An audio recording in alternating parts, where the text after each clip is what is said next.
Well, the 2024 election is soon approaching, and Gen Z as an entire cohort is being paid millions of dollars to endorse certain candidates, whether that be Kamala Harris or Donald Trump. So a video just for a creator in my size, an average can go from $3,000 to $10,000.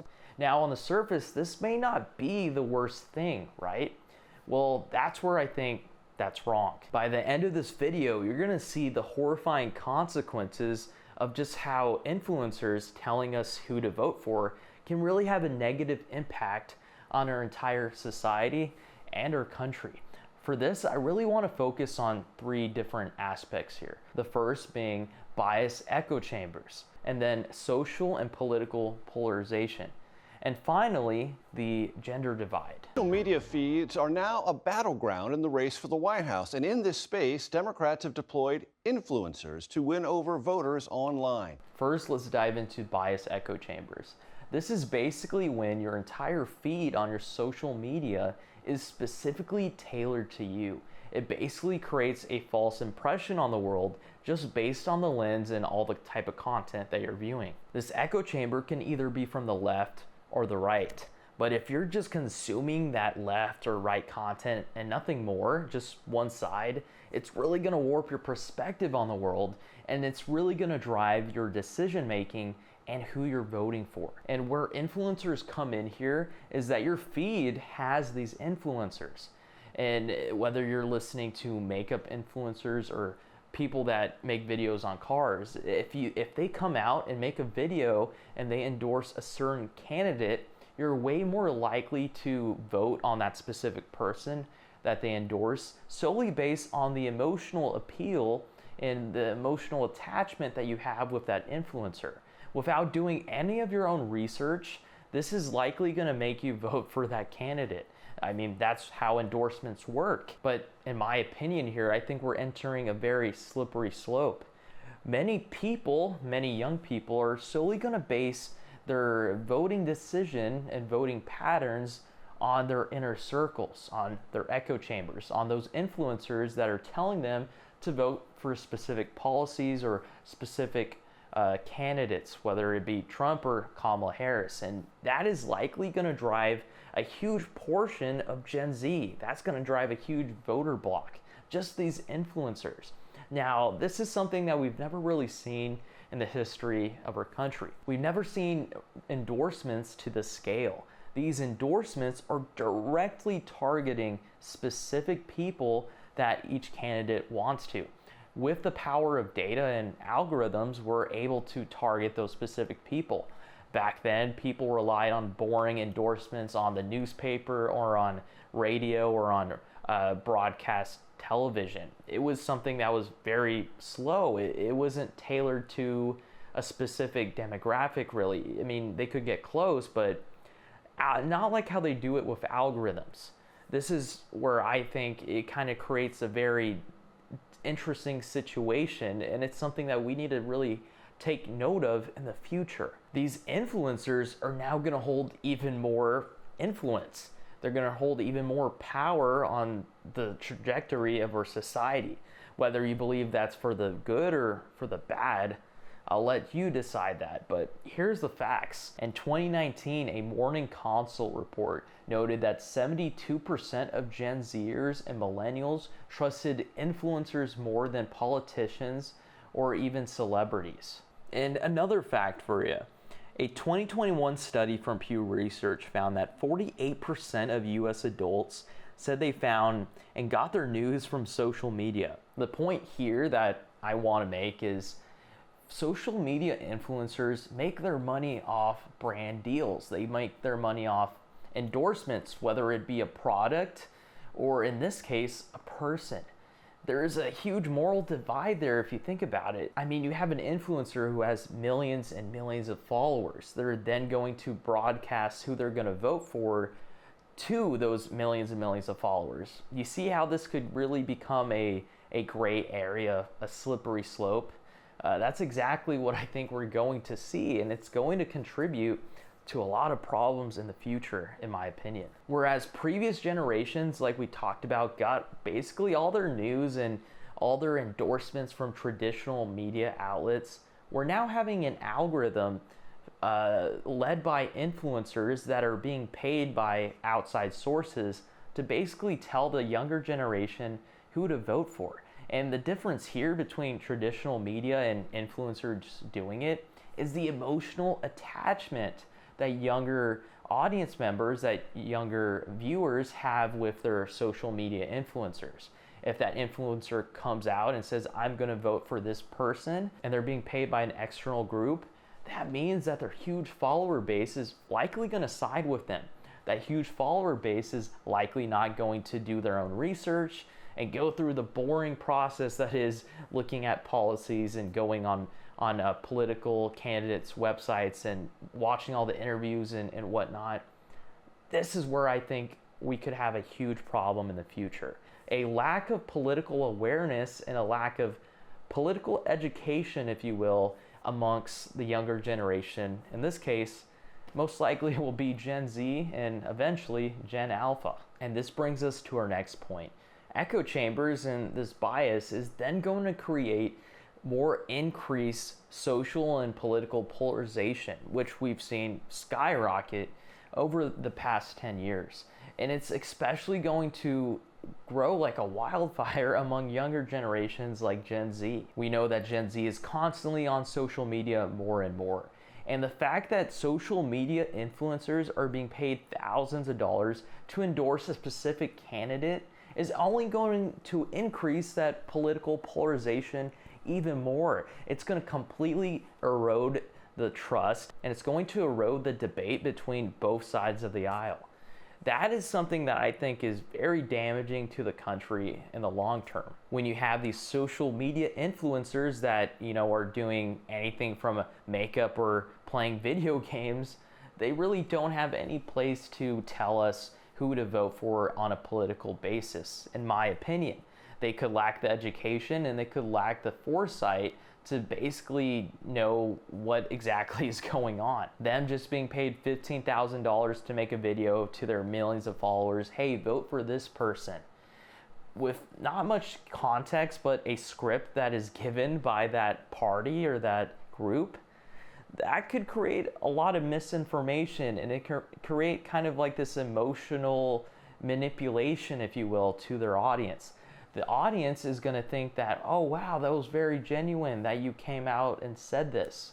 Well, it turns out that they were given a script to say, and they were paid thousands of dollars to say it. And I think this is a strange scenario here, because not all the influencers are going to be paid to endorse that candidate. A lot of them will come out publicly and vocalize who they're going to vote for. And I'm not sure if, the algorithms or, those in power really know what they're doing here in the grand scheme of things, but they're inherently putting people against each other. They're creating these huge echo chambers, like we said, and it's creating this huge rift, this huge polarization that is going to be very hard to fix. We're going to see people that are not willing to talk to either side, and we're already seeing that. It's something that's more of just a dispositional dislike of people. Like, Republicans don't like Democrats because they're Republicans and they're Democrats, and Democrats don't like Republicans because they're Democrats and they're Republicans. And so, the analogy feels more like something that we might think of as a basic prejudice, like in the same way we think of like ethnic bias or something, where you don't like somebody because they're from another race or another ethnicity or another religion or something like that. And the feeling is that some of these sort of irrational dislikes in politics are starting to look like that in the United States.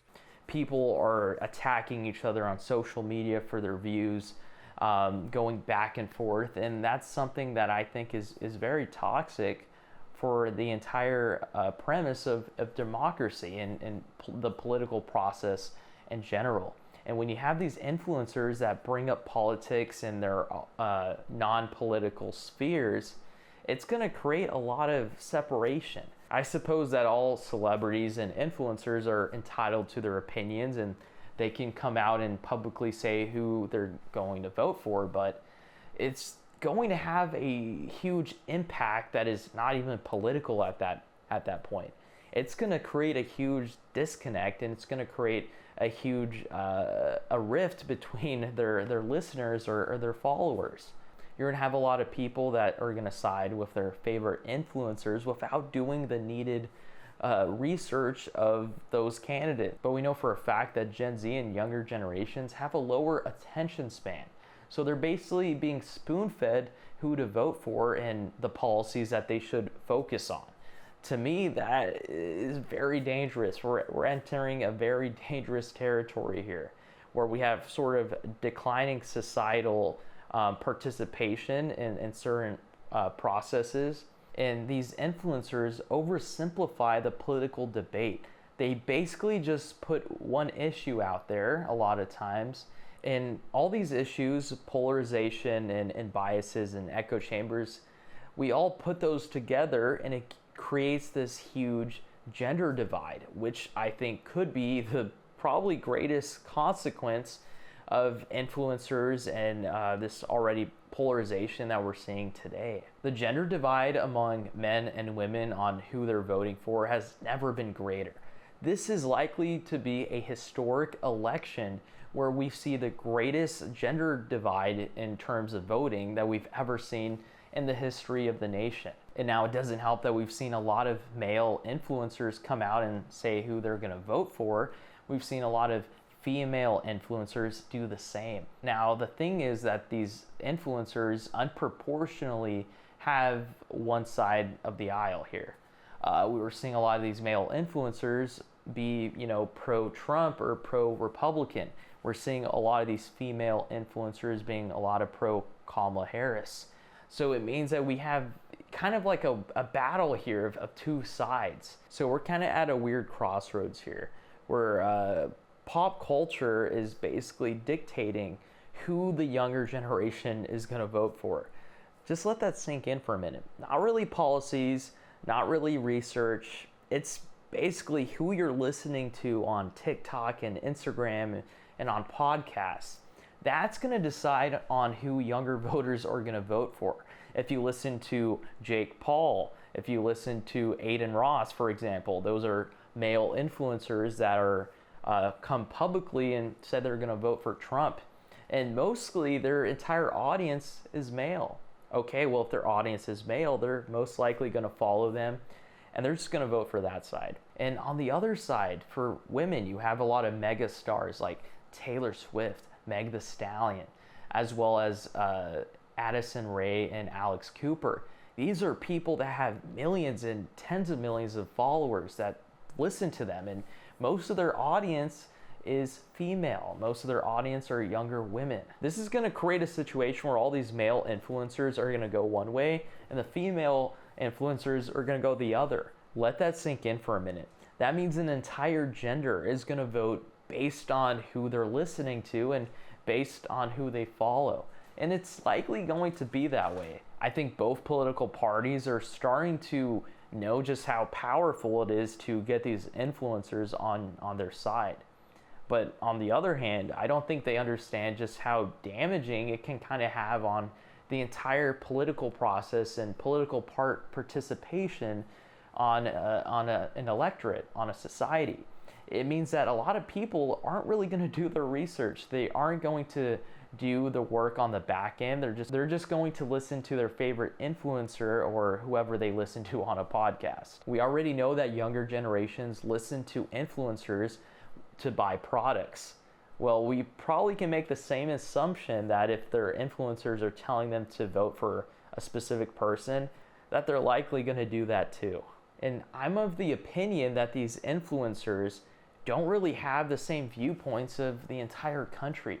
A lot of them have very extreme views on the right and the left. Now, over the past few years, we've seen a huge gender divide already. A lot of young women are continuously going to university. They're going to four-year schools. While we've seen a lot of young men not go to four-year universities as much. So we're already having two huge different life events that are different for both genders. That is likely going to create even more polarization. It's going to create a bigger difference overall. And if their influencers are telling them to vote for specific people, it's going to create an even greater divide. One of the many issues we've seen among Gen Z, which we've talked about on the channel, is the simple fact that a lot of Gen Z isn't getting married.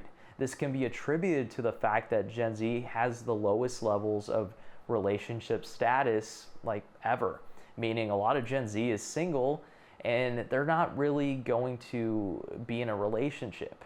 That can have very damning effects on society in the long run. I mean, if you don't have families, if you don't have relationships, that's going to be a huge negative impact on society. And I think this huge gender divide is going to be highlighted by how both genders voted very differently in 2024. This means that both genders have very different values.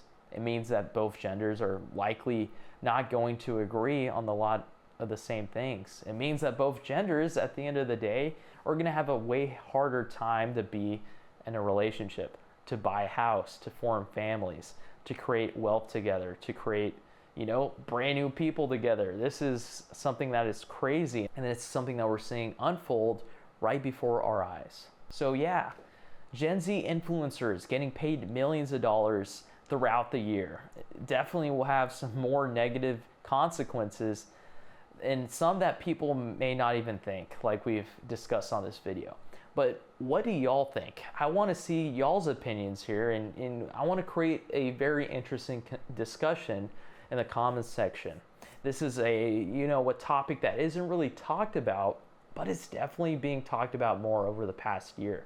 Should Gen Z trust influencers to tell them who to vote for? Well, guys, thank you so much for watching this video. Be sure to hit that like button, hit that subscribe button. It really helps us out, and it shines a spotlight on issues like these. And like always, we'll be back with another video. Stay informed out there.